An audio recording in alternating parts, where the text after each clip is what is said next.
Good morning, everyone. A warm welcome to you all in this webinar on careers in hospitality. I'm Rohini Vaishnavi, and on behalf of RV Learning Foundation, I welcome you to our workshop series under our initiative Industry Next 21st Century Employability Skills. Under this initiative, we prepare students for the job market through training and counseling.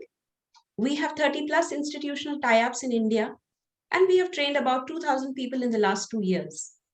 We also run scholarships for underprivileged children and a school for the children of construction workers. Additionally, we support women in their entrepreneurial pursuits to be self-reliant. Today, I have the honor of presenting Mr. Parvinder Singh Bali, a renowned chef, author, speaker, and host who will talk to us about careers in hospitality. He is the corporate chef, learning and development at Oberoi Center of L&D. He graduated from Institute of Hotel Management in Kolkata in the year 1993 and joined Oberoi Center of Learning and Development to build his career in the kitchens with Oberoi Group of Hotels. He graduated from OCLD with a gold medal, and his first posting was in the Oberoi, New Delhi in pastry kitchen. He is also associated with culinary schools such as Mozi Sebes in Argentina, Cordon Bleu in London, Culinary Institute of America, New York, where he visits as external faculty to take culinary classes for professional chefs, a day with Jamie Oliver, 10 days with Gordon Ramsay in London, and a trip to Thomas Keller at French Laundry in Napa Valley are some of the recent feathers in his cap. He recently represented India in the World Skills Competition in Leipzig as an expert. He's also authored 5 books, which are prescribed as textbooks for catering colleges in India, Kenya, Nepal, and Malaysia. And now I have the honor of requesting Parvinder to please enlighten our audience today about the careers in hospitality. Warm welcome to you. Thank you so much, Rohini. And I really feel humbled to be on this platform. We do have only 2 people on this particular platform, but I'm sure we are on Facebook Live. We are live on Facebook, yes. Great. So that's wonderful. And I would urge more and more people to connect. And what we'll do is have more of a question answer session. But before that, let me tell you that, people, when I talk about people of my generation, we were not someone who actually chose hospitality industry as a first career choice, because, coming from mostly the conservative families, the families would think that, beyond being a doctor or an engineer, there wasn't any career choices that existed in our country. There were, but, we were not very aware of that. And growing up in that social family, things where being an engineer or doctor meant the most ultimate thing in their careers. So I'm from the same generation of people where, when I gave my exam for hotel management, there were people, asking my parents around ki kahan bhej rahe ho bachche ko, kya karega hotel management mein, cook banega, behra banega, so those were the kind of mindsets I'm talking about 30 years ago. I'm very thankful to my friends like Sanjeev and Ranveer Barar, Kunal, who actually have raised the bar in the hospitality industry and, have told us Indians what hospitality industry is about, at least what chef is all about, because, people had this always misconception. And now I see most of the youngsters, when they apply to join hotels, they're thinking to join as chefs only because, they have seen Chef Sanjeev Kapoor and Master Chef Australia and all these things which are becoming very popular, that everybody wants to become a chef, but so I am a professional chef, and I would like to tell also such people that yes, it's great, but I think hospitality industry is beyond just being a chef in the kitchen. It encompasses actually a lot of a lot of reading actually. So a lot of people say that, hospitality industry, we wouldn't have to study so much. I'll tell you, in my hotel management, I had 16 subjects apart from the foreign language that we had to study. So largely in a hotel, is divided into four operational areas, main four operational areas. One is food and beverage service. Here, people are responsible for serving the food to the guests. So taking care of the guests, taking their orders, and bringing the food from the kitchen, serving it onto their table, serving wine, removing the dirty plates from the table, like you would do for a normal guest who comes to visit your home. But it's not as simple as it sounds. Food and beverage operations is a very, very big operation in a hospitality industry. And it contains certain subsections. So I will take you around through the various sections also of hospitality industry. But first, I will just touch base on the major four operations. Right. So one of them is food and beverage service. The other is kitchen operations, where people or the chefs prepare food, which is being served to the guests. And then we have housekeeping operations. And lastly, we have front office operations. So these are the four core operational areas. However, each of this operation has multiple layers and branches where people do work to attain guest satisfaction.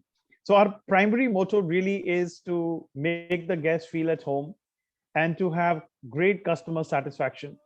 So food and beverage service has many other branches, like there is restaurant service, there is banqueting, there are these individual restaurants, there are individual outlets like a pastry shop.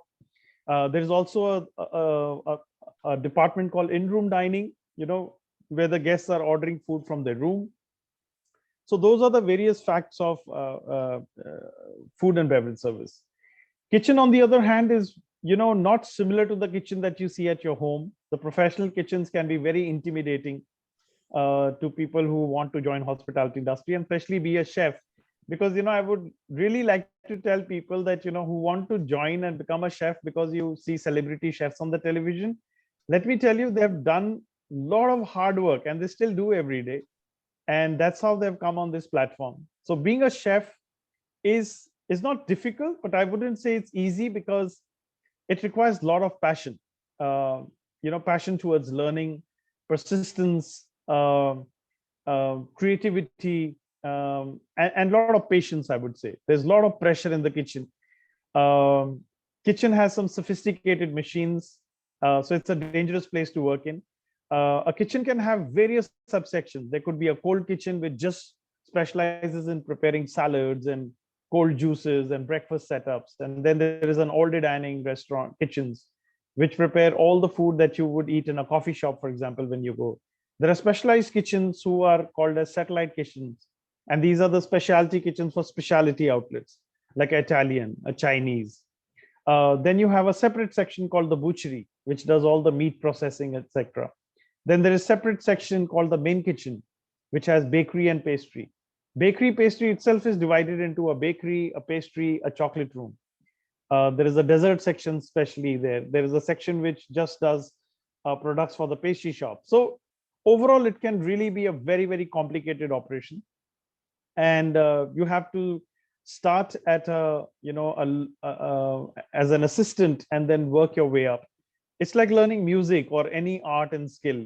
It would take you at least 3 to 4 years of learning to be able to start grasping what's happening in the kitchen. And seriously, 2 to 3 years is I think the least amount of time that you would need to settle in the kitchen, to say, okay, now I know what my kitchen cooks. What's an Indian kitchen, what's a Thai kitchen, what's a pastry kitchen, what's a Japanese kitchen. And all of these things are very, very highly specialized in terms of you need to have really 3 things in the hospitality industry, if I may sum it up.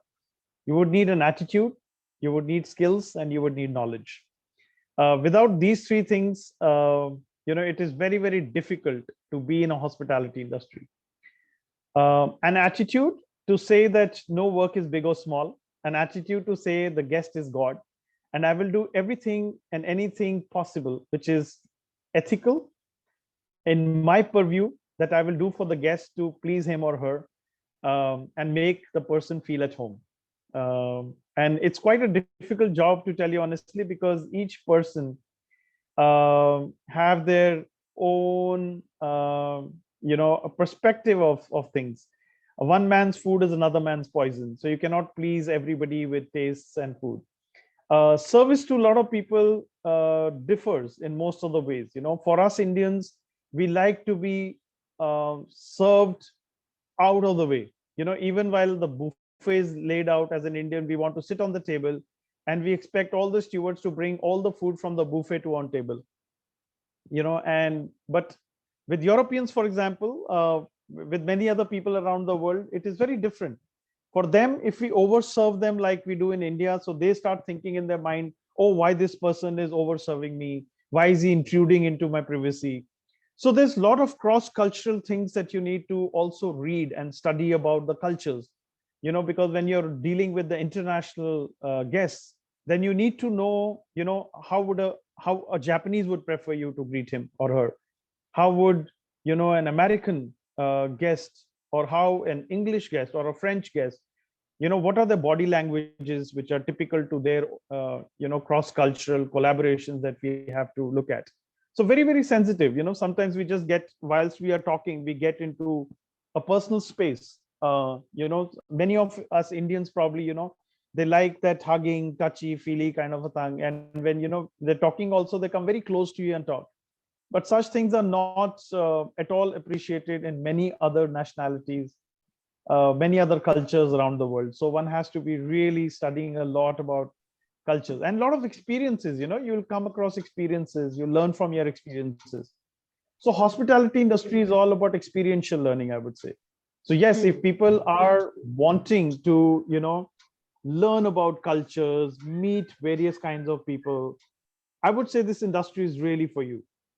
If you like meeting people, and you would meet celebrities, you would talk to them one on one, and yeah, it's a great industry that way. But let me tell you, it's very rosy at one side in the front of the operations, and what goes in the back of the operations is all the hard work, all the stress that you go through. We have standards, and each hotel has their own standards. There are standards in terms of table accompaniments, table layouts. There are systematic timings and procedures for your kitchen orders. So, a lot of standard operating procedures. So for example, if you have ordered eggs, then there's a standard in the kitchen that it has to be picked up within 5 minutes of the order time. A main course has to be picked up between 17 to 20 minutes. So those are the very stringent guidelines that we follow.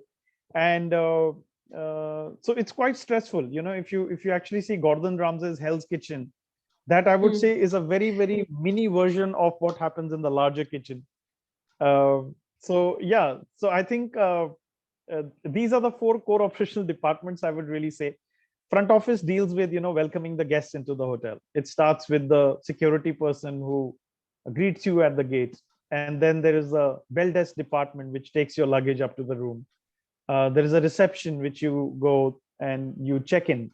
Then there is a concierge who plans your itinerary if you want to travel anywhere, or etc., etc. Then there is a reservation department where you have made reservations. There's a business center if you want to hold up a meeting or do some business conferencing. So again, front office has many different types of core operational sub departments. And then there's housekeeping, which are the people who are responsible for keeping the hotel absolutely sparkling and clean. And it also has divided into sections, like there's a separate linen room, there's a laundry room, there are public areas that have to be maintained, there are room floors which have to be maintained, there's a housekeeping pantry which has to be taken care of. Sometimes you see a small mini bar in your rooms, which is also maintained by the housekeeping. So yeah, so that is largely the housekeeping. But apart from these 4 core operational areas, there are many sub areas in the hotel, which basically lend the support to these operations.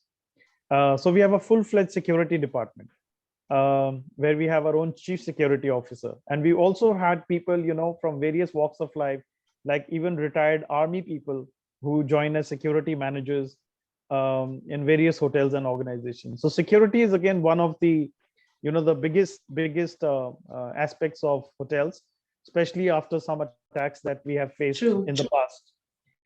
So a lot of new technology in terms of CCTV cameras, monitoring rooms, etc.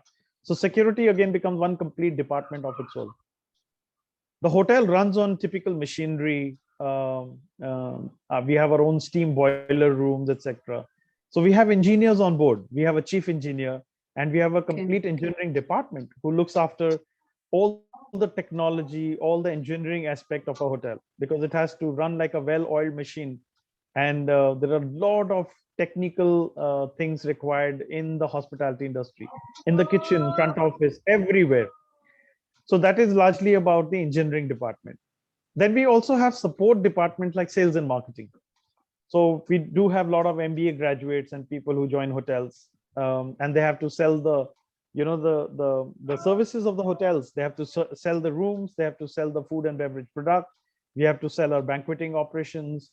So selling of a commodity, because for us that commodity of a room is very important, because we deal in very highly perishable things. A room is a very high perishable commodity for us. If we don't sell a room on a day, it's lost. We completely lose the revenue on it, and still the maintenance cost in that rooms have to be still maintained. We still have to run the air conditioning on so that the room doesn't smell bad.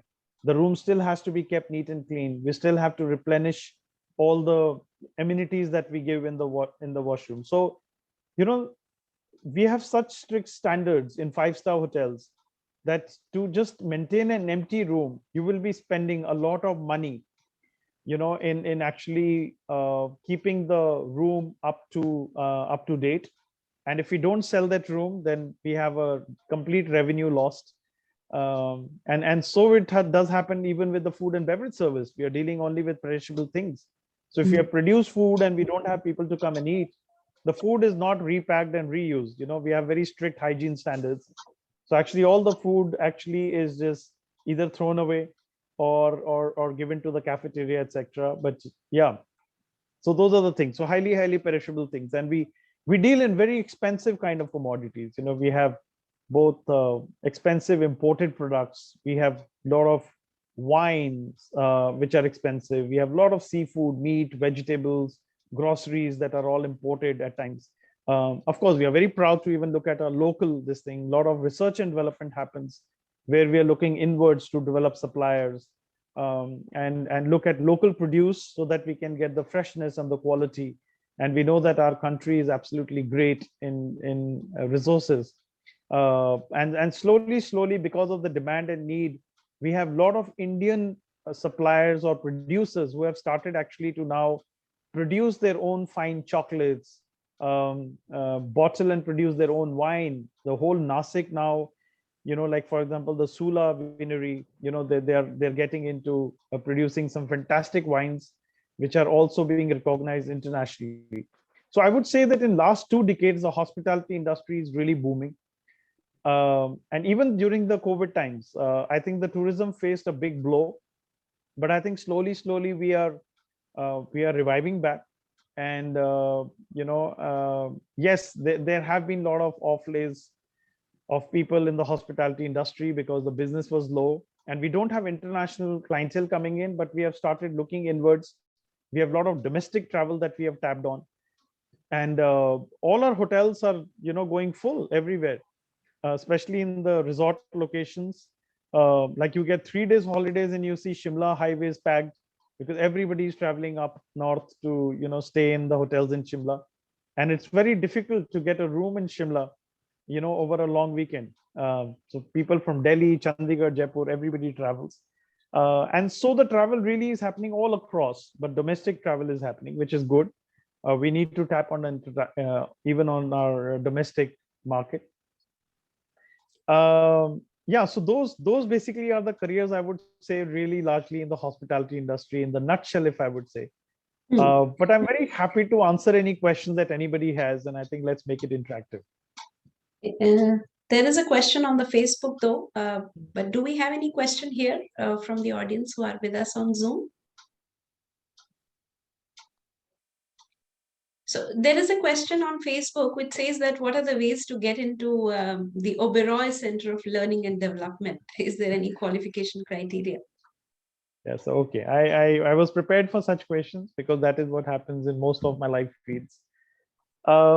So I understand, for most of the people out there who are listening, Oberoi Center of Learning and Development, or OCLD, is a big thing for somebody who is pursuing hotel management.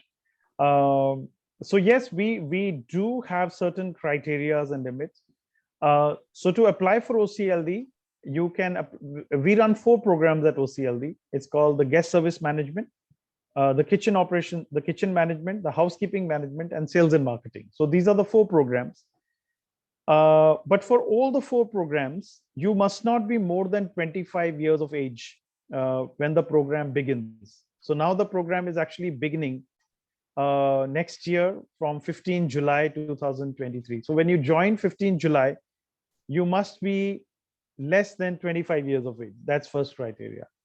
You must be a graduate in any discipline. Only for kitchen, you need to be a 3-year diploma or a 3-year degree program from a hotel management institute, because it's a very, very highly specialized thing. And you must understand that OCLD is a postgraduate program. So for kitchen being a highly specialized thing, we want a 3 years of experience behind you so that we can, groom you to the next level where we want our chefs to be.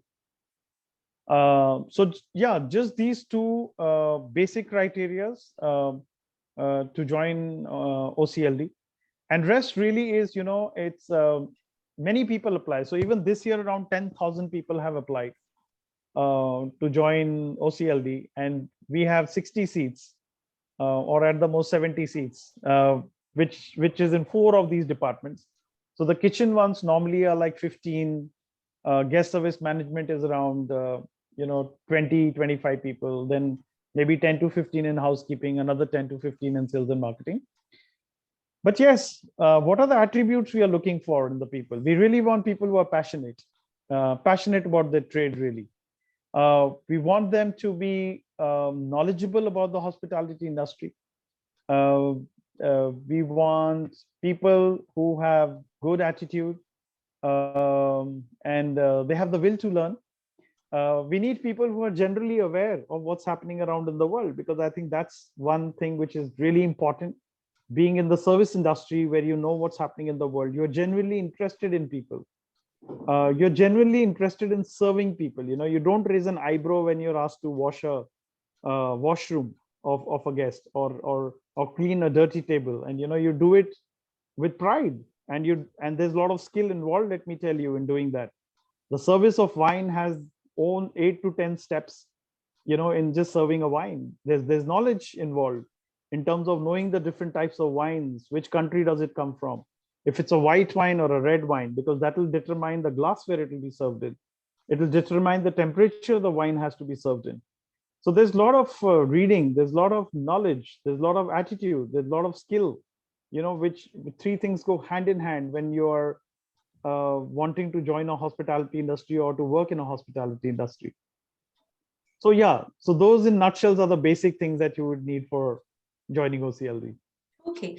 Another question has come from Mohammad Tabish, and he says that where do you see hospitality industry in next 5 years? And he has another question also, where to start if someone is interested in kitchen. So hospitality industry is really growing and booming every day. Yeah, like even in lockdown, if you see 80% of the posts, I would say 90% of the posts on Instagram and social media were about food. Food was playing a major role.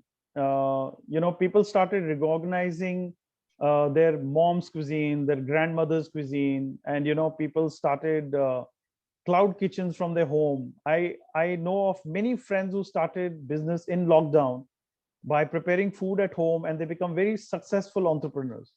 So food industry, the hospitality industry is really booming.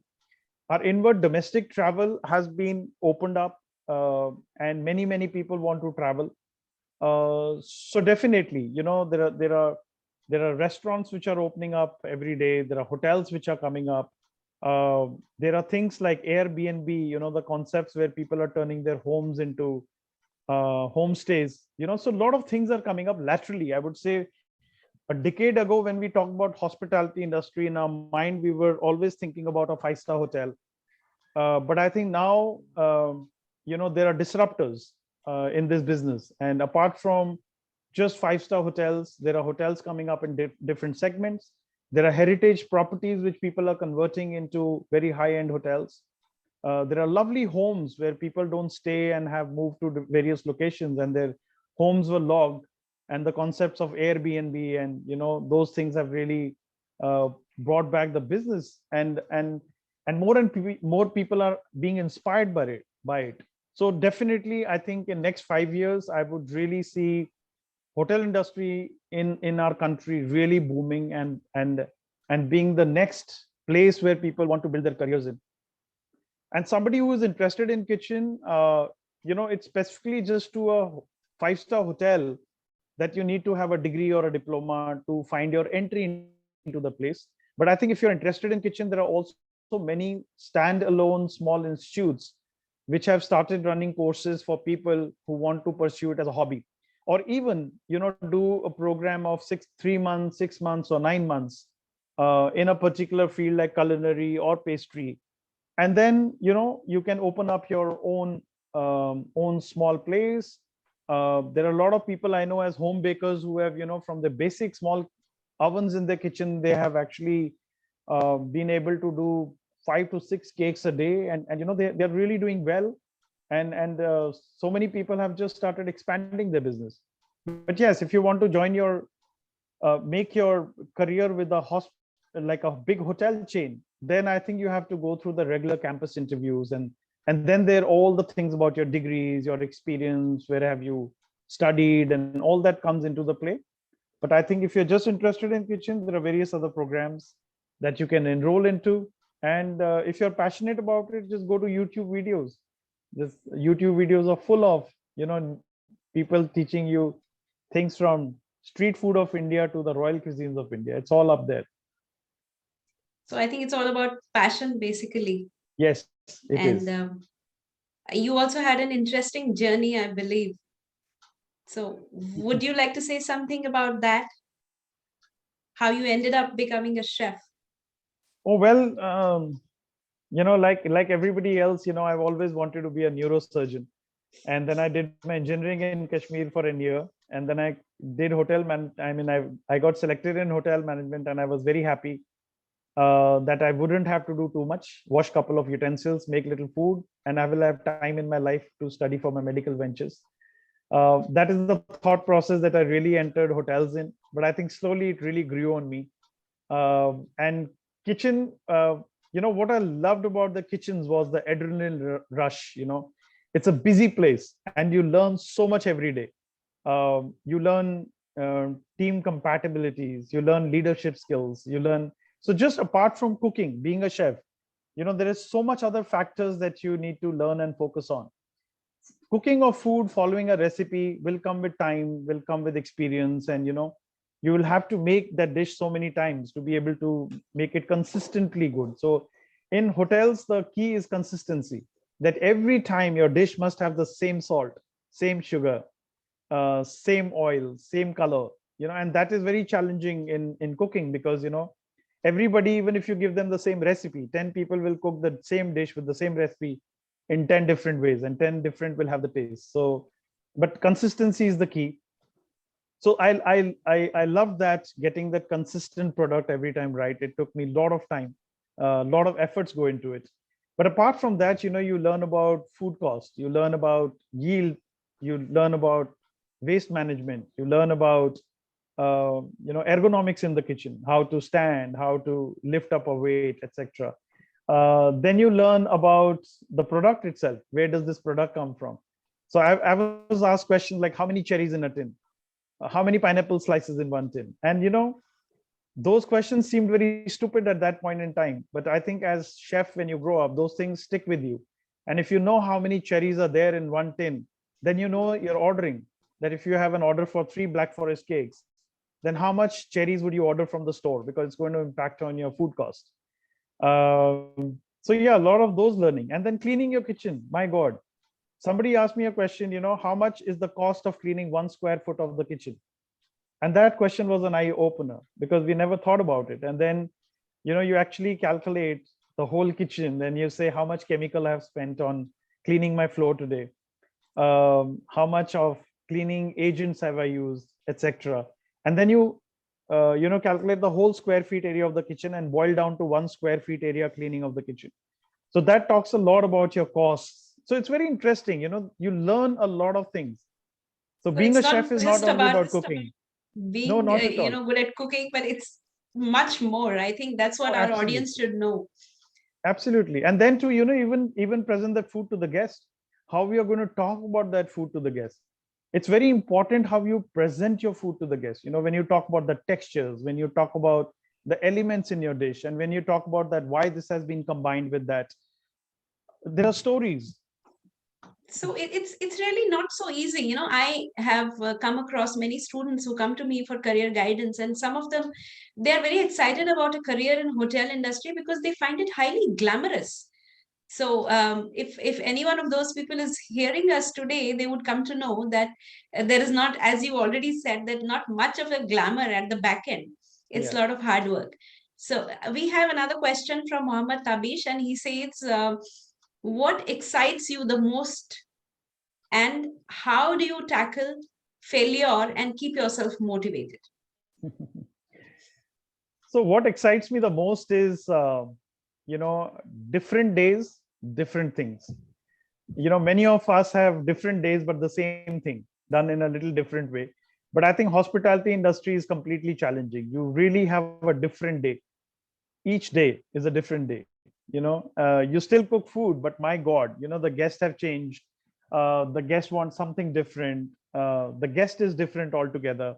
You see new faces, you meet new people, you have new challenges every day in the kitchen. Um, and failures for me, I think I really don't look at them as failures. I think what motivates me is the learnings that we get from those things, and every day is a new learning. And I think that is absolutely amazing, that if you have made a mistake, we must learn from it and not make a mistake ever again. So that teaches you about so many things, that maybe even time and motion study. So sometimes we don't look at so many things. So let's say the thing learning today was that that in my breakfast 70% of the orders were delayed. So that was, let's say, a complaint. Now if 70% of the orders were delayed, we have to do a fishbone analysis. We actually have to get down to the details and say why it happened. And sometimes it really comes up to time and motion study, that your placement of equipments today was not right. So the chef had to go from this to that, to the fridge to back, and there was so much of time wasted today.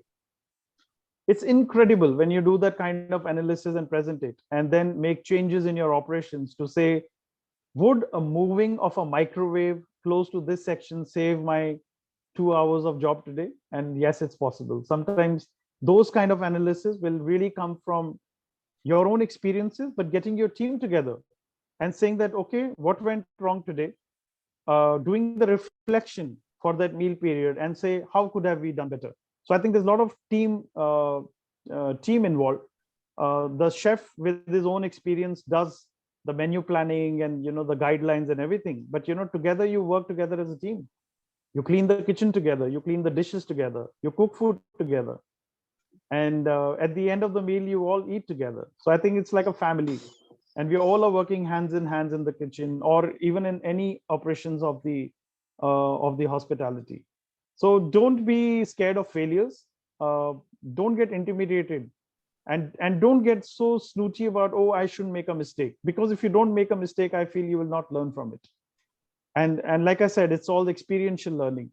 So I would for the newcomers, I would say, please make as many mistakes as you can, but please learn from them and make sure that you have analyzed your mistake and you have done the due diligence of actually completely tearing it apart and analyzing it so beautifully to say, okay, this is where I went wrong, and then learn from it, and teach others, inspire others. That's the thing. So I hope that has answered your question, Tabish. Do we have any other questions from the audience? Preja, would you like to know what it involves? Yes. So first of all, I would like to thank for this wonderful program. The way Chef Bali has put it across is just amazing.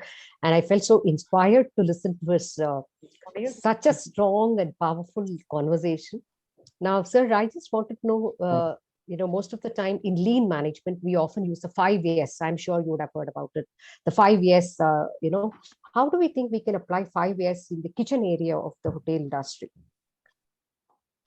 Okay. For everybody else's benefit, can you spell out those 5 S's? So it is the sorting, we talk about what is called as, it's a Japanese terminology, which says CC, sorting, the 5S typically in lean management. I've seen that they apply it in manufacturing industry. I'll just quickly make a Google search of the exact 5. Basically, a Yes. process management system. Exactly. Yes. So, we- sorting out things in a meticulous manner. So as you rightly said, the RCA, the root cause analysis, fishbone theory. Similarly, if we can also apply the 5S, which will help us to ensure that the time is taken care of, or in other words, if there are issues, how do we combat this issue and ensure that the inventory is taken care of in the kitchen area and things like that. It just came instantly. Yeah, no, absolutely. So I have also applied in my kitchen area theory called the Kaizen. Fantastic. Continuous improvement. Absolutely. So Kaizen theory, if you watch, if you go into very details of, not even details, I would say, if you just look at the whole ethos of a Kaizen theory, it just Yes, sir. talks about that, when you're doing something, let's say you put something in the dishwasher to happen, or if you put a product in the baking oven to bake. Now, here the job is being done by the baking oven and not really by you. You are standing there. Now, the choice is either just stand there and look at the product being baked, or meanwhile do something else. So I teach my students to do as a tool on an Excel sheet called the Gantt chart. So the Gantt chart is actually doing an Excel sheet where you plot your jobs on one row, and on the columns, you give a duration of 9 to 9:30, 9:30 to 10. You make a timelines here on this. So when you're listing down your jobs here, you shade the columns of the time. So let's say prepping this half an hour, baking this from this time to this time. So looking at your Excel sheet, you immediately will get to know the blind timings that you have free with you. And what jobs can you do during those times, when your time is free. So that, because time is one of the most expensive commodities in our kitchen. And we need to have a very well planned operations. Because if you're not well planned, then we'll become more tired. Placement of equipments in our kitchen, like you said, sorting of ingredients, everything has to be in a way that a chef doesn't have to travel or move too much. He should just be working around that 6 feet area around him or her to be able to, do the jobs perfectly well. Otherwise, if you're just traveling too much in the kitchen, then you're fatigued, then you don't have high levels of concentration. So yes, all the principles, what we apply in our kitchen, whether it's 4 Ps, when we talk about product, process, profit, and people. So all these 4 Ps, all the processes of management actually are used in the kitchen. And that's what I keep telling people, when you say you're a chef or there's a lot of difference between just being a cook and being a chef. Because I think as a chef, you're the manager of the kitchen and you look at the profitability, look at the bottom line, you look at how much are you contributing to the business goals of the organization. So it's a much larger picture. So when you design a menu, you look at the menu mix. In a menu mix, certain items will be low cost items but very high on profitability. Some items will be very high on costs but very low on profitability, but at the same time will be very popular amongst the guests, and it will always be good to have them on the menu. But in terms of now spreading that knowledge to your service team, to say that, suggestive sell more of these things which are low on cost for us, but very high on profit margin. And those things like soups, for example, certain salads, that they're very, very low cost for us, but again, high margin. But you need to have that unique selling propositions in your dishes to be able to sell that and make the guests mouth water. So that's another job of food and beverage service, even of chefs, to create that stories around it and present it in a way that guest really wants to have it. And so many other things, like even things like being truthful in your menu. Don't just use fancy names. Don't just try to fool the guests, because now everybody is well traveled and it's ethics. So what is there be very sure that you're presenting that to the guest, and you're being very, very passionate about your produce, even if it's a local produce. And I would urge chefs to really look inwards into our country, and support those poor farmers, and then help them to grow products that we can use in our hotels. We are all going toward quinoa seeds and chia seeds, and yes, I agree, they're great products. I have nothing against them, but on the other hand, there is also types of bajra. There are these millets that are grown in our country, which are equally superfoods, which are so healthy, but we don't popularize those. We feel ashamed of certain of our products, and now when big chefs are using up in their menus, I think everybody is very excited to use them. So I would say go local, support your farmers, and revive those old dishes that we are losing. I'm scared after 30 years, people will not know how to make paneer at home or set yogurt at home, because things are available off the shelf in the grocery market, but those things are also full of preservatives. They downplay on nutrition. So we have a lot of medical conditions like cancer and everything coming up because we don't have enough phytochemicals in our diets today. As kids, I remember used to eat so much of shahtut, mulberry. I don't see mulberry trees around. So, and we don't have access to many berries like raspberries, blueberries like Europeans have, which are very rich in phytochemicals and food that fight cancer. So let's look inwards. Let's start looking at the medicinal value of our Ayurvedic foods that we have, and let's look inwards and create a memorable and a healthy India, I would say. You're on Rohini, mute. I think You're you're on mute. Sorry, I was muted. All right. There's one more question from Jaya, and she's asking, how should food instructors approach students in order to increase their skills and interest towards kitchen? I think give more practice, basically, and mentor them. So this is for all the food instructors who are really, if they are live on the thing. I would suggest that today's students have many options to learn from.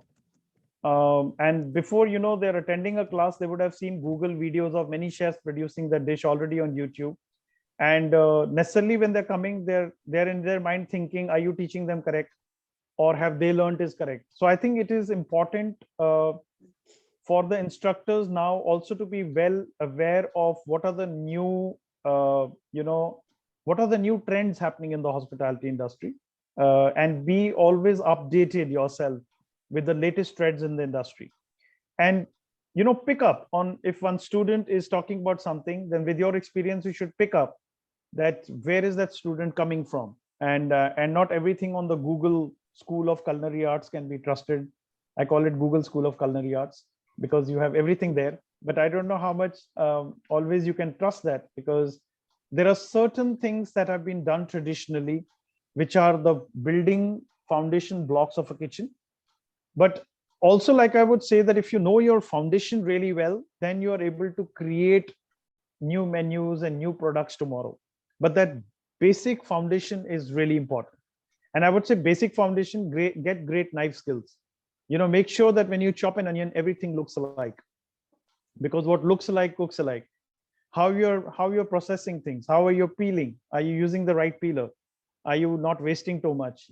If you're not using knife for peeling your thing, you're using the right peeler. And there's a right peeler for right vegetable. There's an asparagus peeler, there's a carrot peeler, there's a potato peeler. So are you following the right tool for the right job?